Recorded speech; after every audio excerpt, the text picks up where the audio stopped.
Hello বন্ধুরা, বাংলা নববর্ষ এসে গিয়েছে। আর এই মুহূর্তে কিন্তু সোশ্যাল মিডিয়ায় নববর্ষের পোস্টে কিন্তু ধুম লেগে গেছে। আর এই মুহূর্তে আপনারা যারা এখনো নববর্ষের শুভেচ্ছা পোস্টার ডিজাইন করেননি, তাদের জন্য আজকের ভিডিওটি। এর আগে আমি বেশ কিছু ভিডিওতে দেখিয়েছি পোস্টারলি নামে যে একটি অ্যাপস রয়েছে, সেই অ্যাপসের মাধ্যমে আপনারা রেডিমেড টেমপ্লেট ব্যবহার করে কিভাবে শুভেচ্ছা পোস্টারগুলি তৈরি করবেন। সেক্ষেত্রে আপনি স্বাধীনতার শুভেচ্ছা পোস্টার হতে পারে, ঈদের শুভেচ্ছা পোস্টার হতে পারে, কিংবা যে কোনো ধরনের দিবসের শুভেচ্ছা পোস্টার হতে পারে। সেই অনুযায়ী কিন্তু বাংলা নববর্ষ শুভেচ্ছা পোস্টারও কিন্তু ইতিমধ্যে এই অ্যাপসে অ্যাড হয়ে গিয়েছে। আর এই নতুন আপডেট চলে এসেছে। আমি কিন্তু এই অ্যাপসের মাধ্যমে আপনাদেরকে বাংলা নববর্ষের শুভেচ্ছা পোস্টার ডিজাইন করে দেখিয়ে দিব। আর ইতিমধ্যে আপনারা আগে থেকে যারা ডিজাইন করতে পারেন, এই অ্যাপসের ব্যবহার জানেন, তাদেরকে আর নতুন করে বলার কিছু নাই। যারা এই মুহূর্তে এই ভিডিওটি নতুন দেখছেন, তাদের জন্য আমি এই অ্যাপসের ব্যবহার কিভাবে করতে হয় সেটি দেখিয়ে দেব, এবং কিভাবে এই অ্যাপসের রেডিমেড যে টেমপ্লেট গুলি রয়েছে সেগুলি দিয়ে কিভাবে শুভেচ্ছা পোস্টার তৈরি করতে হয় সেটি আমি আপনাদেরকে দেখিয়ে দিচ্ছি। বন্ধুরা, এই কাজটি করার জন্য আপনারা গুগল প্লে স্টোর থেকে আপনারা পোস্টারলি লিখে সার্চ দিবেন। যারা আর কি নতুন, যাদের এই অ্যাপসটি নেই, তারা সেখান থেকে পোস্টারলি লিখে সার্চ দেওয়ার পরে একটি অ্যাপ্লিকেশন চলে আসবে। সেখান থেকে অ্যাপ্লিকেশনটি ইনস্টল করার পরে এরকম অ্যাপ্লিকেশনের ইন্টারফেসে নিয়ে আসবে। আসার পরে এরকমের আপনারা এই উপরে ক্যাটাগরিতে দেখতে পারবেন বিভিন্ন দিবসের ক্যাটাগরি দেওয়া রয়েছে। কিন্তু এখন আমাদের অতি নিকটে রয়েছে বাংলা নববর্ষ, তাই কিন্তু বাংলা নববর্ষের যে ক্যাটাগরিটি সেটি কিন্তু সর্বপ্রথমে রাখা রয়েছে। আর বাংলা নববর্ষতে ক্লিক করার পরে কিন্তু বেশ কিছু নিউ ডিজাইনের টেমপ্লেট চলে আসবে বাংলা নববর্ষের শুভেচ্ছা পোস্টার। আর এই পোস্টারের মাধ্যমে কিন্তু আপনারা আপনাদের নিজেদের ছবি দিয়ে, নাম দিয়ে শুভেচ্ছা পোস্টার তৈরি করে নিতে পারবেন। আমি আপনাদেরকে প্রথমত যে কোনো একটি টেমপ্লেটে ক্লিক করে আপনাদেরকে এডিট করে দেখিয়ে দিই কিভাবে এটি এডিট করতে হয়। আমি এখান থেকে যে কোনো একটি টেমপ্লেট নিয়ে নিচ্ছি। আমি যে কোনো একটি টেমপ্লেটে ক্লিক করে দিলাম। ক্লিক করে দেওয়ার পরে এটিতে কিভাবে ডিজাইন করতে হয় সেটি আমি আপনাদেরকে দেখিয়ে দিচ্ছি। যে কোনো একটি টেমপ্লেটে ক্লিক করার পর দেখবেন এখানে কিন্তু একটি আনলক নামে একটি অপশন আসবে। এখান থেকে এই আনলক অপশনে ক্লিক করতে হবে। আমি এখান থেকে আনলক অপশনে ক্লিক করে দিচ্ছি। আনলক অপশনে ক্লিক করে কিছুক্ষণ অপেক্ষা করার পরে এখান থেকে আপনারা দেখতে পারবেন ওপেন নাও একটি বাটন চলে আসছে। এখান থেকে ওপেন নাও বাটনটি চলে আসবে। আমরা এখান থেকে ওপেন নাও বাটনে ক্লিক করে দেব। ওপেন নাও বাটনে ক্লিক করে দেওয়ার পর কিছুক্ষণ অপেক্ষা করব। অপেক্ষা করার পরে আমাদের সামনে টেমপ্লেটটি চলে আসবে। এখন আমরা কিন্তু এখান থেকে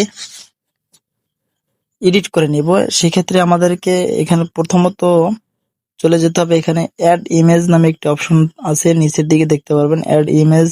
এই অপশনে ক্লিক করবেন। এই অপশনে ক্লিক করার পরে এখান থেকে গ্যালারি সিলেক্ট করবেন। গ্যালারি সিলেক্ট করার পরে এখান থেকে আপনারা যে ছবিটি দিয়ে ডিজাইন করতে চান সেরকম একটি ছবি আপনারা এখান থেকে নিয়ে নেবেন। ছবিটি আমি নিয়ে নিচ্ছি। নিয়ে নেওয়ার পরে এখান থেকে ছবিটি রিসাইজ করে নেবেন।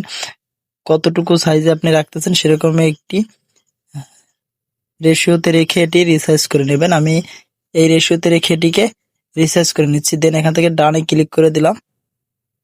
ডানে ক্লিক করে দেওয়ার পরে একটু অপেক্ষা করার পরে এখান থেকে কিন্তু আমার ছবিটির পজিশন বসিয়ে নিতে পারবো। আমি কিন্তু এখান থেকে ছবিটির পজিশন বসিয়ে নিচ্ছি ঠিকঠাক।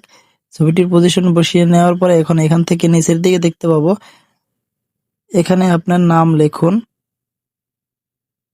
এখানে আপনার পদবি বা ঠিকানা লিখুন। এরকম একটি অপশন দেওয়া রয়েছে। আমি কিন্তু এখানে আমার নামটি লিখে দেবো। আমার এখানে আপনার নাম লিখুন অপশনে ক্লিক করব। ক্লিক করার পরে আমার সামনে এরকম একটি লেখার মতো বক্স চলে আসবে। আমি এখান থেকে আমার নামটি লিখে দেব। আপনারা এখানে আপনাদের নামটি লিখে দিবেন। দেন এখানে নিচের দিকে দেখতে পারবেন এখানে আপনার পদবি লিখুন। এই অপশনটিতে ক্লিক করবেন। করার পরে আবারও লেখার মতো একটি বক্স চলে আসবে। এখানে আপনারা আপনাদের ঠিকানা অথবা আপনাদের যে কোনো একটি টাইটেল দিয়ে দিতে পারবেন। আপনাদের নামের উপরে ভিত্তি করে যে কোনো একটি টাইটেল দিয়ে দিতে পারেন। আমি আমার যে পছন্দ মতো একটি আমি টাইটেল দিয়ে দিচ্ছি। দেন এখান থেকে ডান দিয়ে দিলাম। দেওয়ার পরে এখান থেকে কিন্তু আমার এই ডিজাইনের সম্পূর্ণ কাজ শেষ। এটি একটি রেডিমেড টেমপ্লেট ডিজাইনের যে কোনো একটি রেডিমেড টেমপ্লেট আপনি এখান থেকে নেবেন। নেওয়ার পরে এরকমের আপনার পছন্দ একটি টেমপ্লেট নেবেন। নেওয়ার পরে সেখানে আপনার ছবি এবং আপনার নামটি বসিয়ে দিলে কিন্তু এটি ডিজাইন হয়ে যাবে। এছাড়া কিন্তু আর কোথাও আপনার কোনো কিছু করতে হবে না। আর এটি কিন্তু করতে বেশি একটু সময় লাগেনি, আপনারা দেখতে পেয়েছেন। আমি কিন্তু এটি করে নিয়েছি। এখন এখান থেকে উপরের দিকে দেখতে পাবো যে সেভ নামে একটি অপশন রয়েছে, আমরা এখান থেকে সেভ অপশনে ক্লিক করে দেব। এছাড়া কিন্তু আমার আর কোনো কাজ নেই, আমি এখান থেকে এটিকে সেভ করে দিচ্ছি। সেভ করে দেওয়ার সাথে সাথে এটি সেভ হয়ে গিয়েছে। এখন এখান থেকে আমি এটি কি রকম ডিজাইন হয়েছে সেটি আমি দেখব। এখানে ভিউ ইমেজ নামে একটা অপশন রয়েছে, আমি এই ভিউ ইমেজে ক্লিক করে এটি দেখবো এটি কিরকমের ডিজাইন হয়েছে, এটি এখন দেখতে কিরকমের লুক লাগে। এই যে আমি কিন্তু যেটি ডিজাইন করেছিলাম সেটি কিন্তু এই আমি দেখতে পাচ্ছি, কিন্তু আপনারা দেখতে পাচ্ছেন স্ক্রিনে এই মুহূর্তে এটি কিন্তু কি অসাধারণ ভাবে কিন্তু ডিজাইন হয়ে গিয়েছে। সো বন্ধুরা, এইভাবে আপনারা চাইলে যে কোনো শুভেচ্ছা পোস্টার এই অ্যাপস এর মাধ্যমে ডিজাইন করে নিতে পারবেন। আর এই মুহূর্তে যেহেতু শুভ নববর্ষ অর্থাৎ বাংলা নববর্ষের যে একটি রয়েছে সেটি কিন্তু আপনারা এখন ডিজাইন করে নিতে পারেন। এটি কিন্তু এখন ট্রেন্ডিং এ থাকবে। আর এই ডিজাইনগুলো আপনারা ডিজাইন করে আপনাদের ফেসবুকে, ইনস্টাগ্রামে যে কোনো জায়গায় পোস্ট করতে পারবেন, আর হামেশাই কোনো ঝামেলা করতে হবে না। সো দর্শক, এই ছিল আজকের ভিডিওটি। যদি ভিডিওটি ভালো লাগে থাকে একটি লাইক দিবেন এবং কমেন্ট করে আপনার মতামত জানাবেন। শেয়ার করে দিয়ে আপনার বন্ধুদেরকে শেখার সুযোগ করে দিবেন। ধন্যবাদ এতক্ষণ সাথে থাকার জন্য।